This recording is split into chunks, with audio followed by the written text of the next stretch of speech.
IPL 2025 retention policy రోజుకో మలుపు తిరుగుతుంది. నిన్నటి వరకు రిపోర్ట్స్ చూసుకుంటే 5 ప్లేయర్స్ను మాత్రమే రిటైన్ చేసుకుంటారు, ఆర్టీఎం కార్డు ఉండదని చెప్పుకొచ్చారు. బట్ ఈరోజు మళ్ళీ రిపోర్ట్ మారిపోయింది. సో ESPN క్రికెట్ ఇన్ఫో వాళ్ళు రిటెన్షన్ పాలసీ గురించి ఒక కీ అప్డేట్ ఇచ్చారు. అండ్ అప్డేట్లో చెప్పింది ఏంటంటే 5 ప్లేయర్స్ను రిటైన్ చేసుకునే ఛాన్స్ ఉంది. అట్ ది సేమ్ టైం ఒక ఆర్టీఎం కార్డు కూడా యూజ్ చేసుకోవచ్చు అంట. విచ్ మీన్స్ ఒక టీం ఓవరాల్గా తమ 6 ఓల్డ్ ప్లేయర్స్ను తిరిగి తీసుకునే ఛాన్స్ ఉంటుంది. బట్ ఎనివే ఈ అప్డేట్ కూడా అఫీషియల్ కాదు, లైక్లీ అని చెప్తున్నారు. So IPL retention policy daily ఒక టర్నింగ్ తీసుకుంటుంది. బట్ ఒకవేళ ఇది నిజమైతే మనం ఆల్రెడీ దీని గురించి 4 months బ్యాకే డిస్కస్ చేసుకున్నాం. ఐపీఎల్ 2024 ముగిసాక నేను ఒక వీడియో చేశా. అండ్ వీడియోలో చెప్పాను 5 ప్లేయర్స్ను రిటైన్ చేసుకోవడంతో పాటు ఒక ఆర్టీఎం కార్డు ఇస్తే బాగుంటుందని చెప్పి. సో ఎగ్జాక్ట్లీ ఇప్పుడు BCCI అదే ఫార్ములాని ఫాలో అయ్యేటట్టు కనిపిస్తుంది. But anyway still salary caps గురించి ఎలాంటి అప్డేట్ లేదు. అంటే ఫస్ట్ రిటైన్ చేసుకున్న ప్లేయర్కి ఎంత ఇవ్వాలి, సెకండ్ రిటైన్ చేసుకున్న ప్లేయర్కి ఎంత ఇవ్వాలి, ఇలా స్లాబ్స్ ఉంటాయి. సో ఆ స్లాబ్స్ గురించి ఎలాంటి అప్డేట్ లేదు.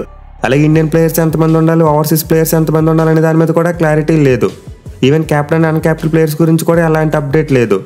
సో ప్రస్తుతానికి వస్తున్న సమాచారం బట్టి చూసుకుంటే ప్రతి ఫ్రాంచైజ్ కూడా 5 ప్లేయర్స్ను రిటైన్ చేసుకోవచ్చు. అండ్ ఆల్సో మెగా ఆక్షన్ అప్పుడు ఒక ఆర్టీఎం కార్డు యూజ్ చేసి బైబ్యాక్ చేసుకోవచ్చు తమ ఓల్డ్ ప్లేయర్ని. అండ్ దీంతోపాటు మెగా ఆక్షన్ కోసం పర్స్ వాల్యూ విషయంలో కూడా ఒక చిన్న అప్డేట్ ఇచ్చారు. సో ఈసారి మెగా ఆక్షన్ కోసం పర్స్ వాల్యూ అయితే 115 కోట్ల నుండి 120 కోట్ల వరకు పెంచొచ్చు అంట. అంటే లాస్ట్ టైం మెగా ఆక్షన్తో పోల్చుకుంటే 15 నుండి 20 కోట్లు పెంచే అవకాశం ఉంది. సో చివరిగా 2022 ఐపీఎల్ కోసం మెగా ఆక్షన్ జరిగింది. అంటే ఇప్పుడు ప్రతి టీం యొక్క పర్స్ వాల్యూ 100 కోట్లుగా మాత్రమే ఉంది. కానీ 3 years గ్యాప్లో ఆ వాల్యూని ఏకంగా 15 కోట్ల కంటే ఎక్కువ పెంచబోతున్నారు. అయితే అంతకుముందు 2 మెగా ఆక్షన్ల మధ్య వ్యత్యాసం చూసుకుంటే ఎంత లేదు. 2018 కోసం జరిగిన మెగా ఆక్షన్లో పర్స్ వాల్యూ 90 కోట్లు ఉంది. దాన్ని 2022 మెగా ఆక్షన్ అప్పుడు 100 కోట్లుగా మార్చారు.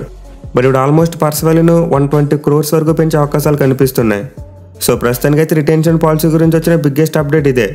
మరి దీని గురించి అఫీషియల్ కన్ఫర్మేషన్ ఎప్పుడు వస్తుందంటే మేబీ నెక్స్ట్ 24 hours రావచ్చు. ఎందుకంటే ఈ 2 daysలో BCCI మీటింగ్ జరగబోతుంది. In fact IPL governing council meeting ఈ రోజే జరిగింది. బట్ ఇంకా ఐపీఎల్ రిటెన్షన్ పాలసీ గురించి అలాంటి అఫీషియల్ అప్డేట్ లేదు. సో మేబీ రేపటి BCCI AGM మీటింగ్లో దీని గురించి ఇంకా డిస్కస్ చేయొచ్చేమో. అండ్ దెన్ రేపు ఈవినింగ్ ఒక కన్ఫర్మేషన్ ఇచ్చే అవకాశాలు ఉండొచ్చు. ఈ రోజు కాన్పూర్ టెస్ట్ గురించి ఎలాంటి వీడియో చేయలేదు, ఎందుకంటే డే 2 మొత్తం వాస్టెడ్ అయిపోయింది. సో డే 1లో 35 hours గేమ్ మాత్రమే చూసాం. డే 2లోనే ఎంతో కొంత గేమ్ చూద్దాం అనుకున్నాం. బట్ వరుణదేవుడు అక్కడ కూడా కరుణించలేదు. ఇన్ఫాక్ట్ మన ఇండియా గడ్డ మీద టెస్ట్ ఫార్మాట్లో 9 years తర్వాత ఒక ఫుల్ డే మొత్తం వాస్టెడ్ అయ్యింది. సో ప్రీవియస్గా 2015 సంవత్సరంలో మన టీమిండియా సౌత్ ఆఫ్రికాతో టెస్ట్ మ్యాచ్ అయినప్పుడు ఇలానే వర్షం కారణంగా చాలా గేమ్ రద్దు అయిపోయింది. ఇన్ఫాక్ట్ డే 2 నుండి డే 5 ఆల్మోస్ట్ 4 days గేమ్ రద్దు అయిపోయింది. సో తర్వాత చూసుకుంటే 9 years తర్వాత మన టీమిండియాకు ఒక హోమ్ టెస్ట్ మ్యాచ్లో 1 day మొత్తం వర్షం కారణంగా రద్దు అవడం జరిగింది. అండ్ కోఇన్సిడెన్స్ ఏంటంటే మన వాళ్ళు చివరిగా ఆ టెస్ట్ మ్యాచ్లోనే టాస్ గెలిచి ముందుగా ఫీల్డింగ్ తీసుకున్నారు. సో మన వాళ్ళు ప్రీవియస్గా ఒక హోమ్ టెస్ట్ మ్యాచ్లో టాస్ గెలిచి ముందుగా ఫీల్డింగ్ తీసుకున్నప్పుడు వానదేవుడు మొత్తం ఆ గేమ్ తినేశాడు. అండ్ ఇప్పుడు కూడా సేమ్ అలానే జరుగుతున్నట్టుగా అనిపిస్తుంది. కొన్ని రేపు ఏమైనా గేమ్ పాసిబుల్ అవద్దంటే రేపు కూడా వాతావరణం అంత అనుకూలంగా కనిపించట్లేదు. వెదర్ ఫోర్కాస్ట్లో 60% రెయిన్ పడే ఛాన్స్ ఉంది. But most of the rain morning టైంలోనే పడవచ్చు.